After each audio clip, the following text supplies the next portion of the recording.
come from? Many times it comes from adversity or family. Tim will share his story of inspiration with a wallet. Please welcome Tim Gibson.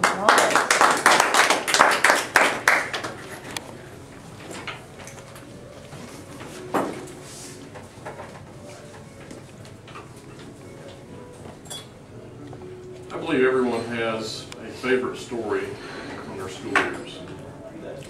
Some event that's resonated through their lives. It may have been a favorite teacher that provided great insight into their lives. It could be participating in the winning game. You were on the football team or the basketball team. You won that game that got you to the playoffs. It could also be the tragedy of losing your first love or even a dear friend. My story today starts in the 6th grade when I was 12 years old. At that time, each student in Mariana Middle School was required to take a class called Industrial Arts. This class consisted of learning to build something or design things with basic shop tools. I need to give you a little background on my hometown, Mariana, Florida. It's a thriving metropolis of 6,000 people. Today, 35 years later, it's a thriving metropolis of 6,000 people. Not a lot of economic opportunity. Most people leave to go somewhere else for job opportunities. In fact, when people ask me where I grew up, I usually reply, LA, Lower Alabama. I didn't realize at the time, but the industrial arts class was really prepping us for a future of blue-collar work in local industry or for construction jobs. My instructor was Mr. Wilson. I never knew his first name, kind of a sign of the times.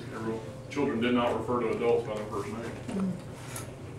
He really didn't share much wisdom or really give us any kind of lectures during the class. And I believe he had really done that, performed that class his entire teaching career. The technique really was to learn by doing.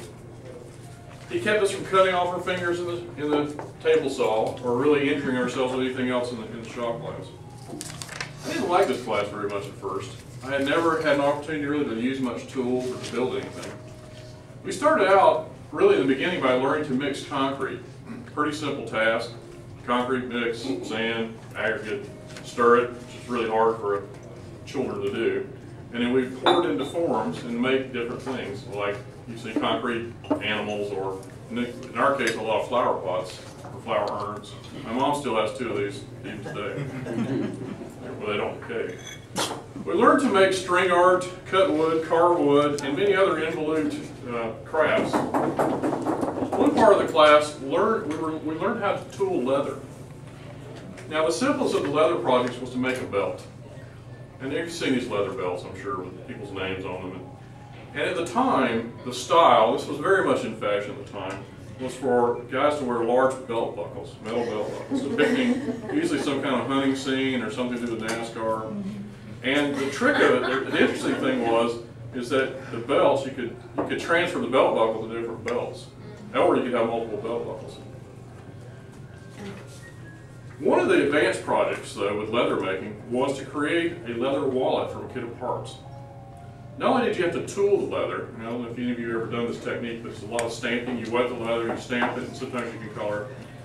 But you also had to put together all the parts and bind them together to make the wallet. It was a pretty advanced project for a sixth grader.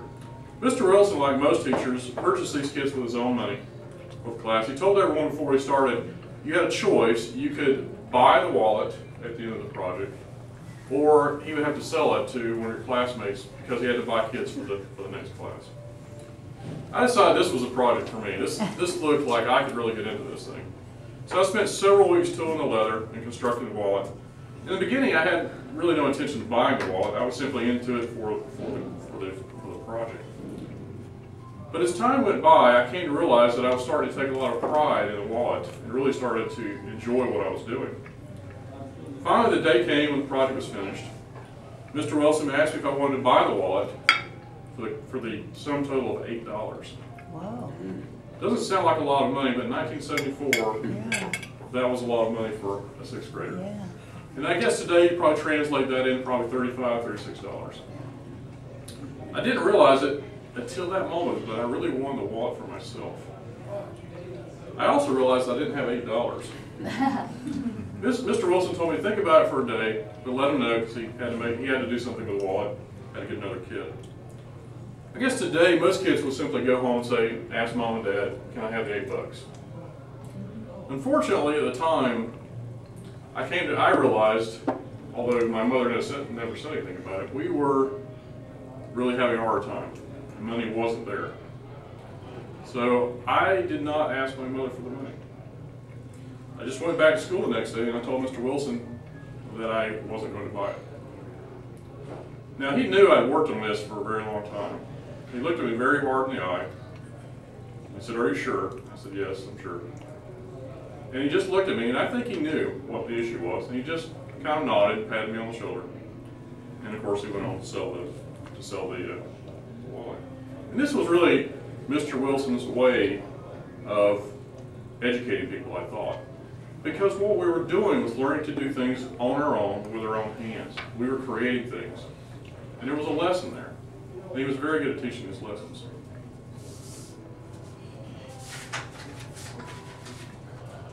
It was a very painful experience. I had a lot of shame about it, anger. I was really emotionally very overwrought by this fact that I couldn't have this wallet. And really it was at that time, and I think it was sort of a turning point, in which I realized, you know, if you want something, you really got to work for it yourself. You really got to work towards those things that you want in your life. I never talked about this thing to anyone, but I did come to realize it was sort of a turning point in the thought process for myself. This story does have a much happier ending. 2 years later, when I was in the 8th grade, Mr. Wilson convinced me to enter the county-wide industrial arts fair, which we were competing against other schools. He had noticed that I was very interested in drafting and drawing, so he suggested that I do that for the county fair. So for my project, I drafted the design of a house. My mom had brought me from her work, she worked for a construction company, some drafting triangles. My older brother bought me an architectural scale and a compass. I still have those today. And so I drafted this house, I entered the contest, and I won the countywide contest. I remember one parent commenting after the contest, when they were giving out the awards, that I must have had a lot of help from my parents. Now that comment actually had the opposite effect of what you might think. I was actually very proud of the fact that I had done that all by myself. I had won the contest and I had learned to be self-sufficient. Today I would like to thank Mr. Wilson. Thank you very much.